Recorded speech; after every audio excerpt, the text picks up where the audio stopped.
Hey, country music fans of the Philippines, China, Singapore, Indonesia, Thailand, Malaysia, Japan, and the rest of Asia. I'm Mickey Guyton, and my latest album, House on Fire, is out now. Tap the link to listen to it and get to know my story. Hopefully, I'll get to tour Asia and see y'all at a show really, really soon. I have no idea. I like to say like it was like a God thing. I was there's so much going on in America that's just been really frustrating, and I think I needed like I don't know, just like a little break because it just seems like it's just been so volatile here. I don't know, like the politics, everything has just been so crazy, and I just get a phone call and from my manager, she was like, "Okay, so I have an opportunity for you. It's wild. I don't know if you want to do it. It's called The Singer, the whole concept of what it is." And I was like, sign me in. When do I go?" And 2 months later, I was literally in China. I thrived. I Oh, mean, the show alone was very difficult, but I just fell in love with, Chinese people and the culture. It's such a culture of respect and just honor. I loved how the country is so centered around the elderly. Like it seems like the elderly really are the foundation and the center of everything. And that's something that's so beautiful because it feels like where I'm from, like the elders are kind of pushed to the side. And that's something that's always kind of devastated me, seeing like that people just discard mm. people. And I love also, I'm a mom. I have a 4-year-old son, and I felt so safe. Like I felt like my child was so safe. Like we could, like how kids just run around the mall, ride their bikes in the malls, and like I just thought that that was so cool. They were never like in the way. When I wasn't working on the show, like just getting to spend time with my son, the playgrounds, everything is so like clean. Like I've never tripped on floors so much in my life because they're so clean. I'm just tripping on floors all the time. um, I really, really loved it. I loved the food. I loved that there were like the food was really clean. There wasn't a lot of additives and pesticides and hormones or anything like that. The food was just very, I was fighting with a lot of bones, but it was really, really great. Prawn dumplings, man. I could just every night I think I had some dumplings. Some pretty very difficult. When I tell you that was very exhausting and taxing, like I was very, very tired until I found this really cool international school for Grayson. Because, I'm his mother, and there's a lot of things that I can fulfill in him, but the one thing I can't fulfill is friendships. Like, that's something like, as much as I would love to be that, like, he needs, interactions with kids his age. That makes him so happy. And once we got him in an international school, that helped a lot. And he learned some Mandarin. I mean, I know nothing. I know ni hao, da da hao. I know nothing, but I would love to. I loved China. I wanted to live there. By the time I was out there and went to Hangzhou, I was like, sign me up. I want to live here so bad. I was so green. I had no really idea what I was doing. I didn't know anything about this show. So I walked out there completely blindly. I had no earthly idea what was going on. And when I got out there, I never sang in front of such a open with their emotions audience. Like that's something that, being in Nashville for all these years, I mean, like people are very kind of tight with their emotions. Right here, good to see you. Like in a corner drinking Jack Daniels and Coke. It's like it's so bizarre, but they're so emotionless, and so I go from that where I'm giving my life with nothing to and with nothing in return. And then I came here. So there's a lot of emotions and singing in front of such beautiful, like that were so open and giving. It just made me emotional. I've one thing I've discovered after living in China for 3 months, it seems like the language is so poetic and English is just so, I'm going to the store. And like, I felt like if English is like, I'm going to the store in China, it's like, I crossed the meadows and saw the beautiful sky and arrived at the store. Like that's what it feels like to me when I hear the way they write. It's just so beautiful. And so the song selection, it had to be like if I was going to sing an English song, it had to be considered a hit in China. And then there's the clearance factor, like you had to like clear the song. And then there was also the what I realized in like week two, like it really matters what you're singing if you go first. And I thought I had first, like just was gonna just get it once. I got it three times. That's terrible. That was terrible. I was so upset. So that was a process of like, oh God. So I don't want to be forgotten by the end of the eighth song. So I've got to come out with a banger. And it was very, very difficult. And yeah. And then there's the luck of the draw. Like you pick, like whenever you would do your draw, like some people would get song choice. I never got song choice but once. Yeah, personal choice. Yeah, I had never got personal choice, but one time, and that's when I sang Lady Gaga, "You and I," because I felt like that song. I mean, it was a country song. Like that was a Mutt Lange.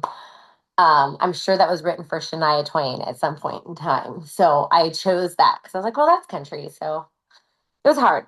Yeah, that was a very challenging thing for me was singing other people's songs. Every day was like every week was a crawl to the finish line, literally. Like, and then I was doing my own glam. So I was like doing my hair four times a day or four times a week and like hardly getting any just break of anything. It was a lot. So that was like such a, I don't know. I didn't even know if I was going to get to the end, but when I finally got to the end and it was time to sing a duet, I could not think of a song or anybody that I'd want to sing with more than Loren Allred. I remember watching Greatest Showman at a friend's house in Burbank, California, and wasn't paying attention to the movie until Never Enough. And I was like, who is this person? Like, she's so incredible. And this is like before 2020. This is probably 2019, maybe 2018 that I saw this. And I remember Googling her and I just thought that Lauren was the most amazing person. And then I hosted a Capital Fourth on PBS and she was one of the singers and she and I became friends like that. And I just, on a whim, like I have a lot of artist friends. I never like bothering them. I know that they're all busy and have their own things. But my manager hit up her manager. He got back right away. She said, yes, thank God. And that was a huge thing for China. Like to have someone like Lauren, like it was so funny when she arrived, like you don't realize how tall this woman is. She's like statuesque. When I tell you, I have been with these people for 12 weeks and they never goo goo gaga over me the way they goo goo gaga over freaking Loren Aldred. I was like, where were y'all when I walked in? Like, y'all did not care about me like this. And they were just like in awe and starstruck of her. And I mean, it just was beautiful. I'd never sang with her before.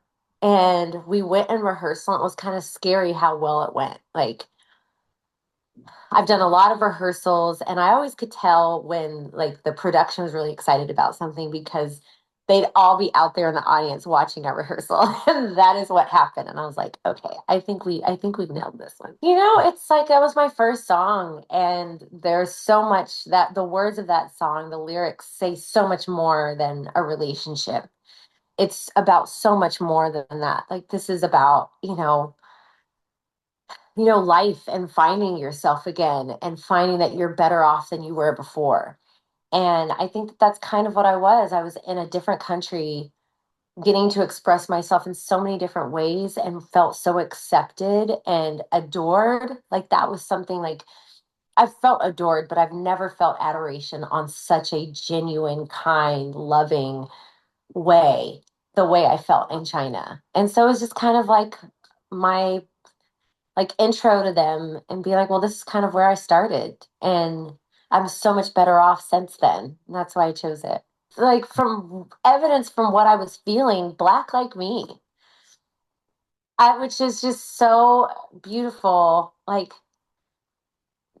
being around people that don't necessarily look like you, but completely get what you're saying. Like that was just, I mean, that is exactly what I meant for that song to do. Like, if you listen to the bridge of Black Like Me, it says, "I know I'm not the only one who feels like I don't belong." Like, and so for people to really understand that and know that I was like opening the door, being like, "Hey, I know I'm not the only person that feels these horrible things."